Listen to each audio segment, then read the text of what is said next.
На днях в Вилюйске провели семинар для членов участковых избирательных комиссий Вилюйского района по проведению муниципальных выборов, которые пройдут в единый день голосования 13 сентября.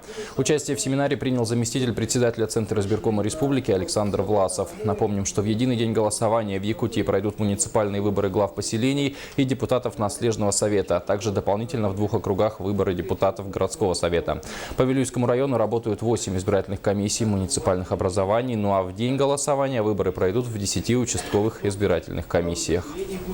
Партийное движение на территории Вилюйского района, оно более активно, чем в среднем по республике. Вы должны понимать, что, к сожалению, в районах севера, а таковых районов у нас в нашей республике официально признаны 15.